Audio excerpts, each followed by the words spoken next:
é até menos complicada, porque a América Portuguesa é a divisão de Tordesilhas. É o português de um lado e o espanhol do outro lado. Isso tem até uma vantagem em relação à Europa. Tem uma vantagem, porque aqui, para se ir para o portunhol ou para o espanhês, é fácil. Né? Ninguém se atrapalha nas Américas. Ninguém se atrapalha. Agora, na Europa, entender um sueco, imagine. Colocar um alemão para falar com português. Um alemão falar com português. Um italiano querendo falar, por exemplo, hoje com um turco. A dificuldade foi inegavelmente maior. E aqui não. Aqui nós temos essa latinidade. Nós temos... Voltando um pouquinho para a questão do direito, doutor.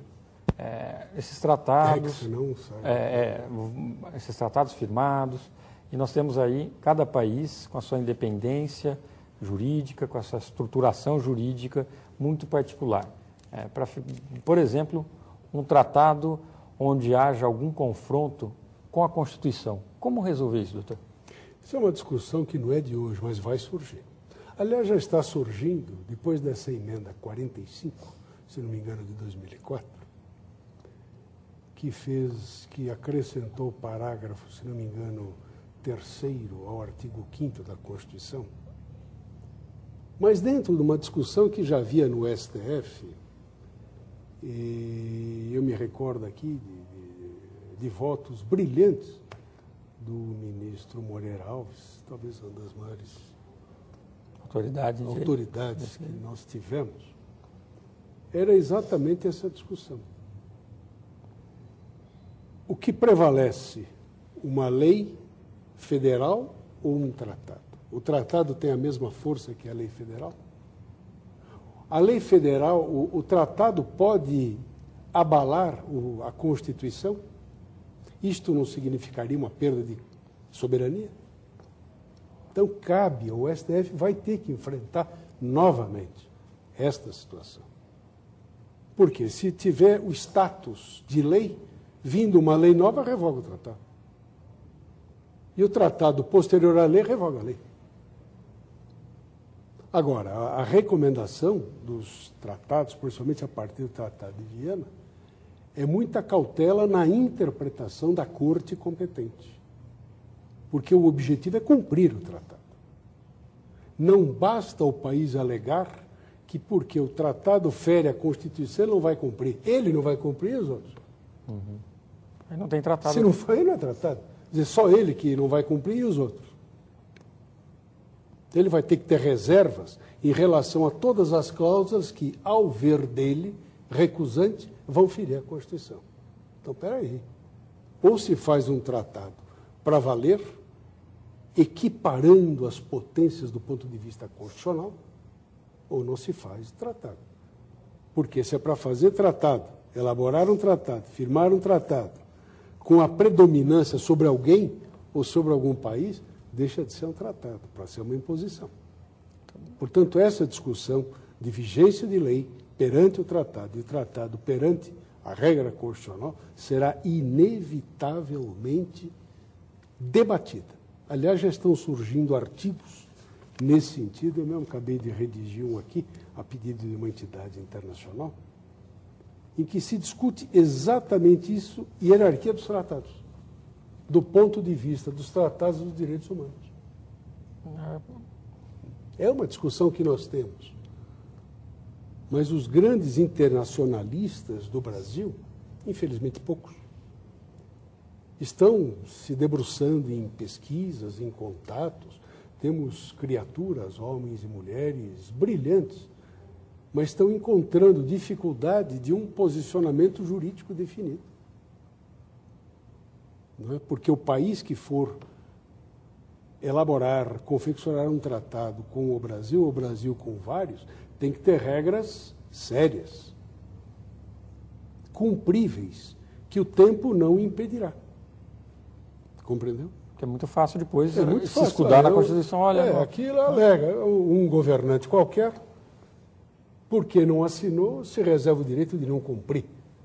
Existe isso. Tratado é assunto sério, porque envolve países e envolve pessoas sérias.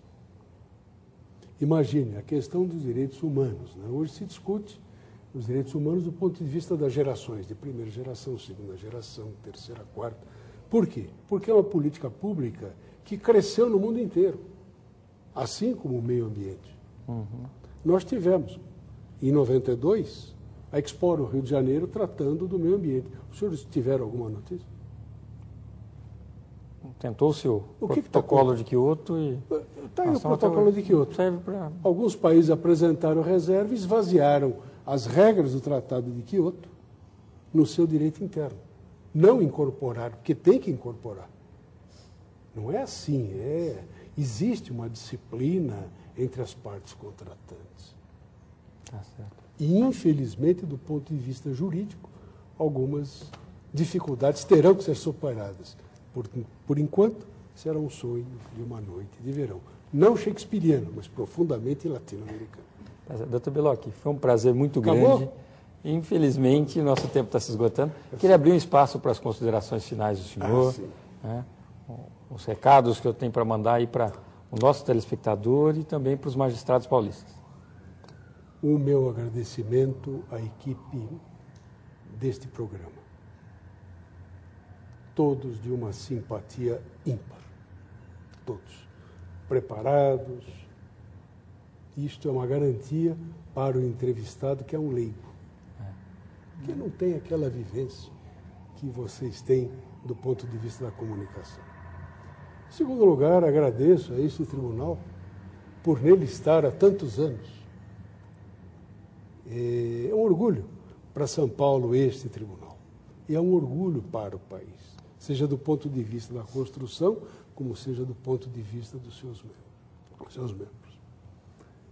Depois, agradeço basicamente o meu gabinete, porque se eu não tivesse esse apoio, eu talvez não pudesse estar aqui. Doutora Ângela Moinier, Monte Claro, César, minha querida chefe de gabinete há quase 20 anos. Doutora Helenita, Luísa, já está comigo há muitos anos. E doutor Carlos Benedito Correia. Eu tenho 3 pessoas nas quais eu deposito a possibilidade de estar com vocês. E a gente agradece essas pessoas. E agradeço ao final, né? Não se pode esquecer daqueles que convivem conosco no dia a dia, né? Os filhos, Adriano, Luciano e a pequenina Júlia, a minha neta. Então, a minha homenagem, a minha gratidão e, como diz um amigo meu, voto sempre. Portas abertas.